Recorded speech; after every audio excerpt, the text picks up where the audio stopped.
So, Garo Vanishing Line episode 3. I'm finally back to reviewing the show, and the mold is still the same. That's really, where I really just want to start in this, this episode review, because I need to know if the show's going to break the mold, and the preview looks like they're bringing back Gina, which is awesome because Gina is smoking, but that's besides the point. What I'm actually really getting at here is we have this typical mold of let's introduce a new character, let's introduce a mission, and let's get that all done in the same episode. And just doing that, there's no sense of, it feels as if it's getting repetitive. It's not bad yet by no means. I'm still really entertained when I watch the show. A matter of fact, I think that's a lot, and a lot of times due to the fact Sword's he's kind of a unique character. I don't want to say he is unique, but there's so many characters that are like him, but he just has that swagger about him. I just don't know how to put it. And I think, the way he goes about doing his missions has that swagger as well. And I really do like that. And I do think it's going to break its current mold really soon here, which, aka first episode, because, once again, this show is going to, it's going to introduce Gina, it's going to introduce Sword, and it's going to seemingly introduce Sophie, I think that girl was, not really sure, all under one mission. They're all going to be doing this one mission. At least Gina and Sword will be for sure. And, looks like they're going to be taking a different angle. Looks like they're trying to get somewhere. They're trying to figure things out. But I don't really know yet. I mean, once again, that's just a preview. And, there's something I haven't talked about, and that is the ED. The ED is just, the opening is just whatever to me. It's not the best thing in the world. It's just okay. It's mediocre to me personally. I like the music especially, but the ED music and just everything they're doing with that, I really like that. It's really unique. I really enjoy that. I think that's really cool.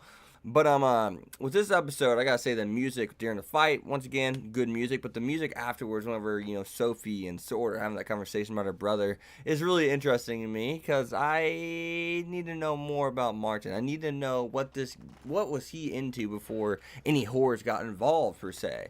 And now my question here is, during the whole crying scene and the music, what did you guys think of that scene? Did you think the choreography was good? Do you think I thought it was really good? I love Sword, how he changed. And I'm just dying to know, once again, what is the connection with Sword and El Dorado? And, of course, Sophie and El Dorado, because Sword won't straight up tell her anything, because Sword seems to know some stuff, not too much, because he wants to find out information himself, but he's not telling Sophie anything. I'm really wondering why, and that could be because it's a lost cause. Her brother's done for, which I'm assuming her brother probably is done for. We know what happens once you get possessed by a horror, and I gotta say, the whole thing to where the computer screen says El Dorado, but it doesn't have the O on it, and obviously it's El Dorado. What the heck is that about? Then the computer screen shuts off, man. I'm really interested in that.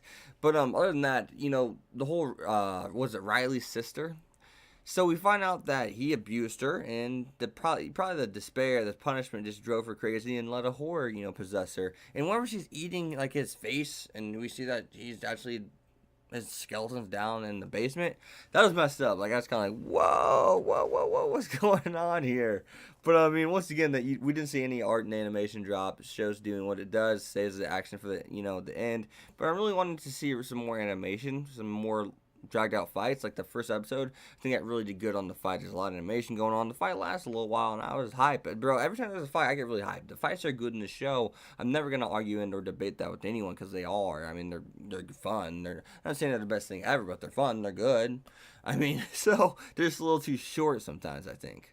But yeah, once again, it looks like next episode will get quite a bit of content. But I do gotta say, you can I saw in the preview, I actually had a pause, and I was like, whoa, is that Gina's feet? And what I'm getting at here is, I was like, the toenails are painted and everything, her feet actually look really nice and stuff like that.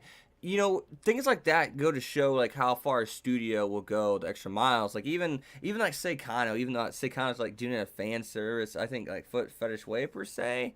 But, because, I just seen with, Michiru and her feet are, going towards, Tomoya.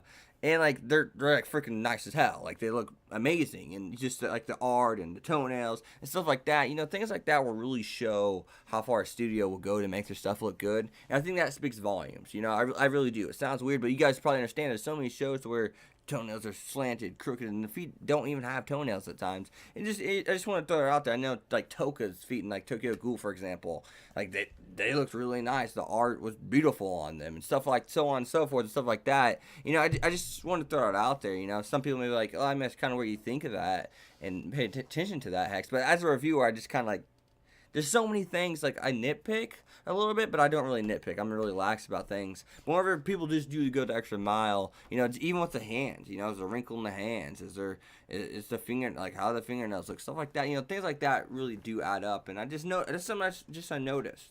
You know what I mean? So that's something else. You can tell this show's art looks good all together. But I just want to throw the whole feet thing out there. I'm just wondering what your guys' thoughts were on that. I also had a video on that the other week. But it's just, interesting. What to you guys means you go the extra mile whenever you're doing, art and anime? Like, what makes you say they went the extra mile for that? And not obvious things, like, you know what I mean? So other than that, guys, I'd love to know your thoughts on that whole art thing. It's something that I haven't brought up before, but it's just, extra mile means a lot, and I think that's why this show is something that a lot of people like, because they go the extra mile for the art and stuff like that. But other than that, guys, I'll see you guys next time. Be sure to leave a like, comment, subscribe, follow me on Twitter, X25. See you guys next time. Peace. Thanks for watching, guys.